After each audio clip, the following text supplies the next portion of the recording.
Et bonjour, sur Riss. Tu vas bien? Ça va la forme? Ouais. Ouais, tout va bien? Ouais. Soleil. Comme Parfait. ça? Et Tu puis nous as un peu amené le soleil? Ouais, bah j'arrive de Bretagne là, donc c'est pas sûr, comme c'est pas une évidence.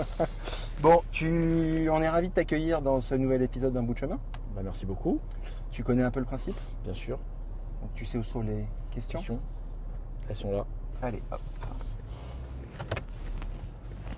Bonjour Glenn, peut-on se sentir vraiment chez soi en cuisine quand on n'est pas le patron? Yann, chef propriétaire, Bénodet. Oui, bien sûr. Moi, de toute façon, j'ai toujours travaillé plus ou moins pour un patron. Donc, j'ai pas cette envie particulière, moi, d'être propriétaire aujourd'hui, en sachant qu'aujourd'hui, j'ai quand même une puissance de frappe assez importante à Beaumanière. C'est-à-dire que j'ai des moyens et pour être honnête, je fais comme si j'étais patron. Monsieur Charal me donne vraiment carte blanche à 100%. Donc on a redessiné les potagers. Quand il me faut un gars en plus en cuisine, il n'y a pas de problème. Pour être honnête, il m'a jamais rien refusé. Je peux même pas vous dire quelque chose qu'il m'aurait refusé. Il m'aurait jamais rien refusé. Tout ce que j'ai désiré, jusqu'à maintenant, en tout cas, il a exaucé. Peut-être que je me dirais peut-être un peu plus tard que peut-être il aurait fallu que j'achète ma maison. J'en sais rien. Pour l'instant, je suis heureux d'aller travailler. Je suis heureux de la bonne manière. Donc tout va bien. Et là, je suis dans ma 5e saison et je pense qu'en 5 ans, on a sacrément évolué. Qu'aujourd'hui, je pense qu'on a une cuisine qui colle bien au lieu. Et ça, c'est important aussi de faire une cuisine qui colle au lieu, qui colle à la pierre, qui colle à l'histoire. Et donc voilà, nous, en fait, on est juste un peu le lien avec le temps, quoi. Donc on continue l'histoire. À nous de faire aussi bien, voire mieux si possible que nos prédécesseurs. Moi, des fois, je me cache. Des fois, quand ils mangent en terrasse, les gens, enfin, même en salle, je sors dehors et je regarde les gens de la terrasse. En train de manger. Ouais, je veux voir leur réaction. Je fais souvent ça sur les nouveaux plats. Tiens, goûte. Quand il y a quelqu'un qui passe, j'arrive à travers la vitre comprendre un peu l'espèce d'émotion qui est en train de se passer ou pas. Hein. Et s'il n'y a pas, je vais essayer de la trouver. Tu apprends demain que tu as 3 étoiles Michelin. Ta première réaction, Christophe Cavalère. Ouais, je pleure. Hein. Je crois que je pleure. Je pense que c'est. Ouais, en plus. Je pense au sacrifice de. Même d'en parler là, il y a une espèce d'émotion parce que c'est un peu le Graal, un petit peu. D'avoir 3 étoiles Michelin pour un cuisinier, c'est comme footballeur et champion du monde, entre guillemets. Donc voilà, c'est sûr qu'aujourd'hui, on travaille pour ça. Enfin, dans ce sens-là, on ne travaille pas pour ça, on travaille dans ce sens-là. On n'y pense pas. Moi, j'ai toujours fait mon travail pour progresser, comprendre les choses, essayer d'aller plus loin possible, d'avoir une approche peut-être avec une orientation différente. Si demain elle tombe, bien sûr que c'est magnifique. Je crois, on voit à chaque fois l'émotion que ça procure. C'est quand même nous qui aujourd'hui, j'espère qu'un jour ça sera mon tour, mais qui sommes spectateurs depuis toutes ces années. Ouais, on voit le truc. C'est émouvant, c'est incroyable. Tu sens l'espèce de soulagement quand ça tombe. Il y a t'as l'impression que le gars il touche plus le sol, quoi. Il y a un moment, c'est un moment magique, je pense, pour un cuisinier. Voilà.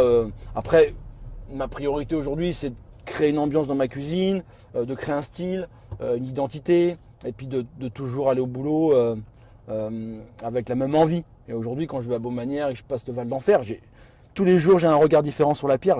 Franchement, c'est génial parce que je suis un gars qui se lasse assez vite. Et là, j'ai l'impression que je suis arrivé hier à Beaumanière, tellement que tous les jours, il y a des choses à faire, qu'on continue à trouver des idées, etc. Donc c'est top. Mais si elle tombe, bien évidemment, ouais, grosse larmichette, je vais penser forcément aux gens qui sont partis, notamment à ma maman, voilà, qui a juste vu en moi l'élève chaotique avec une scolarité un peu médiocre. Voilà, j'aurais voulu, c'est sûr que même aujourd'hui, j'aurais voulu qu'elle soit là pour voir un peu tout ça. La réussite. Ouais, la réussite. Je sais pas si d'avoir des étoiles ou pas d'étoiles, c'est ça. Je sais pas si c'est déjà être épanoui dans son voilà, travail. déjà, et puis au niveau familial aussi. Exactement, parce que c'est beaucoup de sacrifices, donc c'est beaucoup de Noël sans les enfants, des choses comme ça. Donc je vais penser à tous les gens qui m'ont soutenu. Je vais penser aussi aux gens qui n'auraient pas cru en moi, évidemment, parce que je leur dis, voilà, ce serait une belle histoire à raconter, et puis voilà, de leur dire, voilà, j'ai réussi, je suis capable. Et peut-être c'est aussi pour beaucoup de jeunes, parce que quand j'ai commencé le métier au Meurice à l'époque, je pense qu'on n'aurait pas misé un copec sur moi.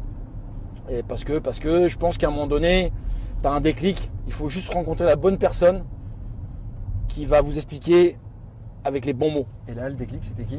C'était alors cette Murray, ça a été quand même Frédéric Respiller. Tu penses que le Michelin le sent en fait, que tu es heureux en fait quand ils vont te décerner 3 étoiles Michelin à une maison? Ouais, je pense que quand eux décèlent un 3 étoiles, je pense que forcément il y a une espèce d'osmose dans la maison. Il y a quelque chose qui fonctionne bien. Parce que sinon, si t'es pas bien, ta cuisine elle se ressent. Je pense que c'est quelque chose d'assez viscéral ce qu'on fait. Donc ça, elle se retranscrit par l'émotion, par la preuve. Quand on dit c'est trop salé, on dit que t'es amoureux. Il y a quelque chose qui est un peu lié au sentiment, la cuisine. Donc je pense que quand la maison va bien, que les équipes vont bien, tu fais une belle cuisine, quoi qu'il arrive, je pense. Selon vous, qu'est-ce qu'on doit améliorer d'urgence dans ce métier? Farid de Plessis-Robinson. Plessis-Robinson. Plessis, ouais, pardon. La relation entre peut-être le chef et son équipe. Je pense que des fois, il n'y a pas assez de communication. J'ai été élevé à la dure et j'ai commencé la cuisine avec des chefs durs. Et donc, j'ai retranscrit ça parce que tout ce que j'avais vécu jusqu'alors, c'était ça.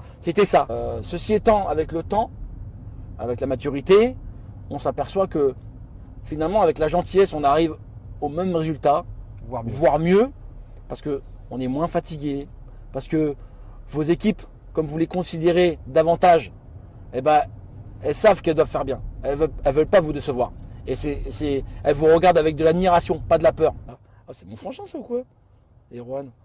La moto, la belle gueule et les cheveux longs, c'est plutôt un hommage à Francis Lalanne ou à Lorenzo Lamas, le rebelle. Et Erwan, Pont-l'Abbé.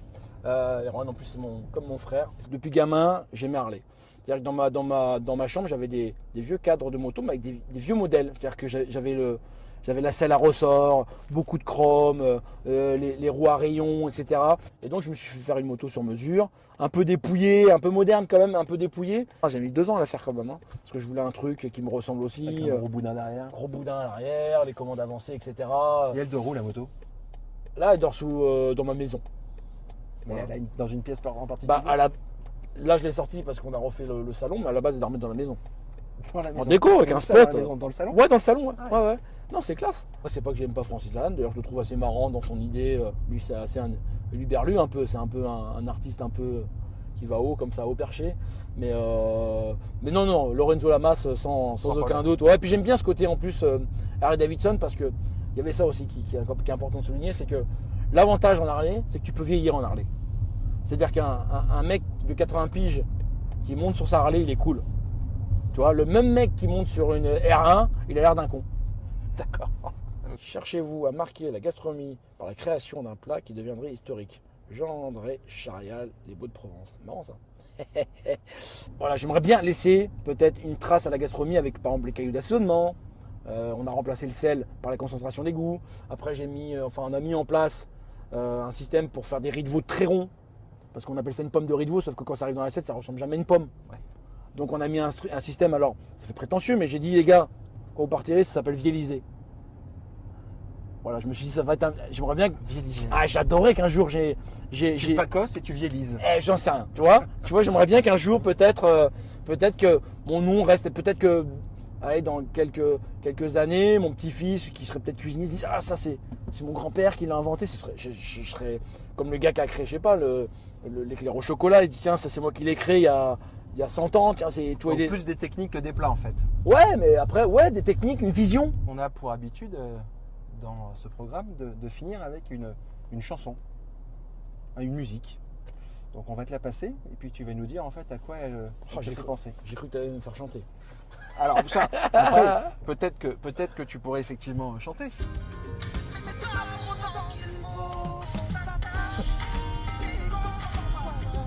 C'est qui? Ouais, c'est Christophe Maé.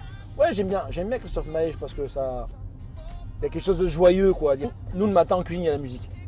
Alors chacun fait un peu son DJ, chacun met la musique qu'il a envie de mettre au moment. Alors on se bagarre un peu pour qui va faire quoi. Mais quand je mets Christophe Maé, c'est bon, tout le monde me regarde, ah c'est le chef qui a mis la musique. C'est sûr, c'est pour moi quoi. On s'y attend pas en fait. Ouais, non, peut-être avec le look, mais il faut pas se fier toujours au look. Hein. On dit souvent c'est les cordonniers les moins bien chaussés.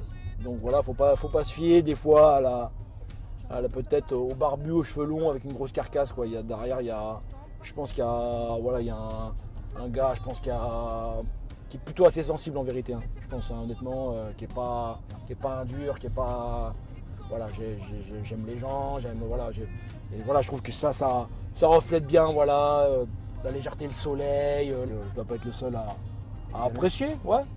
Merci pour toutes ces confidences. Et merci, comme On a toujours. été ravis en fait de t'accueillir dans ce nouvel épisode d'un bout de chemin ensemble. En fait, ça a été dû aussi suite au dernier repas en fait qu'on a fait chez toi, parce qu'on a découvert en fait la cuisine, et puis on avait envie d'en savoir un peu plus sur toi. Voilà. C'est gentil. J'espère que j'aurais raconté, parce que des fois j'en oublie parce que ça part dans tous les sens et j'oublie des fois l'axe principal, je dévie, je pars à droite, je pars à gauche et même moi des fois je ne m'y retrouve pas.